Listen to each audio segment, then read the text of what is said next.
C'est avec une profonde tristesse que j'apprends ce matin le décès de l'actrice sénégalaise Halima Gadji. Ceux qui me suivent depuis des années savent que je parle de cette femme depuis tellement longtemps. Parce que j'ai rarement vu une personne qui exprime autant son mal-être, ses difficultés émotionnelles, ses troubles mentaux. En 2023, j'ai fait une vidéo où j'adressais une rumeur qui circulait et disait que cette jeune femme s'était donné la mort. Voici la vidéo en question. Ce matin, le 27 janvier 2026, je me suis réveillée et j'ai trouvé que cette vidéo est devenue virale. Beaucoup de gens sont en train de la repartager, en train de la commenter, mais c'est une vidéo de 2023, s'il vous plaît. À cette date-là, il y avait une rumeur qui n'était pas réelle. Aujourd'hui, nous sommes en 2026 et malheureusement, l'actrice est partie. J'ai mis cette vidéo en confidentiel, donc si vous l'avez vue au préalable, ne tenez pas compte de ça, c'est une ancienne vidéo. Je parle tous les jours sur cette plateforme des douleurs qui détruisent les personnes. Tous les jours sur cette plateforme, je vous dis, vous en tant qu'Africains, les sommets que vous allez viser là, c'est souvent là-bas que vous allez vous écrouler. Et beaucoup d'entre vous, quand j'organise nos ateliers, nos conférences, vous avez des comportements hautains. Certains d'entre vous, vous venez encore m'insulter en message, dans les commentaires des vidéos. Vous osez venir dire que moi qui travaille sur la santé mentale, moi qui travaille avec des leaders tous les jours, moi qui suis un leader, je parle de ça pour me faire l'argent derrière les personnes malades.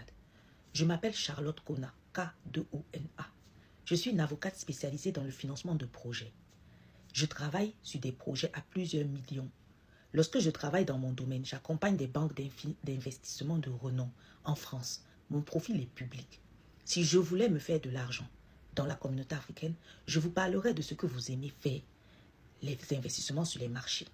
Beaucoup d'entre vous, vous aimez parler des investissements sur les titres. Beaucoup d'entre vous, vous parlez par exemple de cette action Nvidia. Il faut investir sur Nvidia. J'ai investi sur Nvidia quand ça ne valait même pas 150 euros.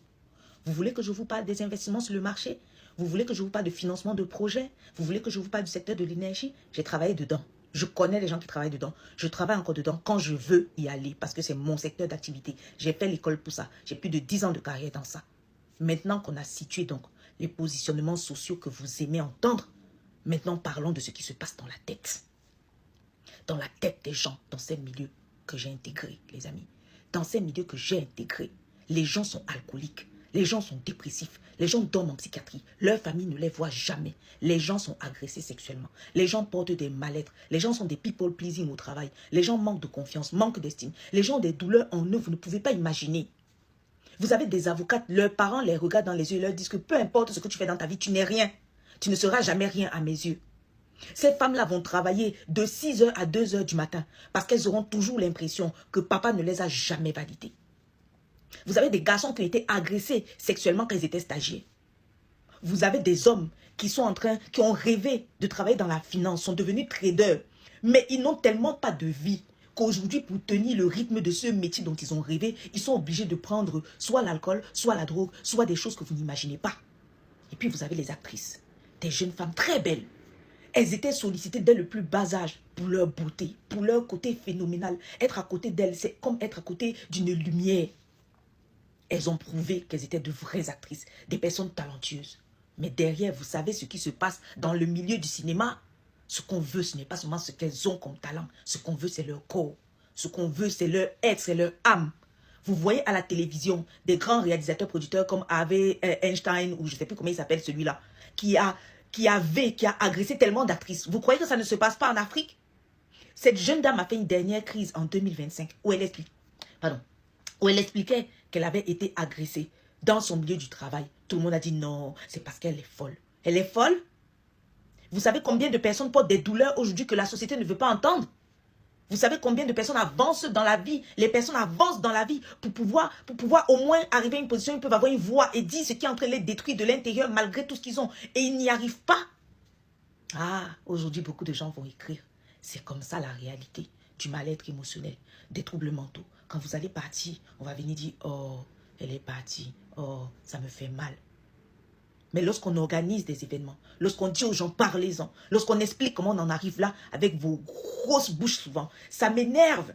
J'ai des membres de ma famille qui sont tombés. Et lorsque j'ai dépensé des milliers et des milliers d'euros pour aller en 2017 en psychiatrie en Europe, en 2019 en psychiatrie au Cameroun, prendre des professionnels et ne toujours pas comprendre. Quand je me suis assise pour comprendre, j'ai compris que les gens en psychiatrie ne sont pas là-bas parce qu'ils sont malades. Ils sont là-bas parce que la vie les a brisés. Ils sont là-bas parce que lorsqu'ils ont dit comment ils sont brisés par les familles, par les maris, par les belles familles, par le travail, on leur a dit tais-toi.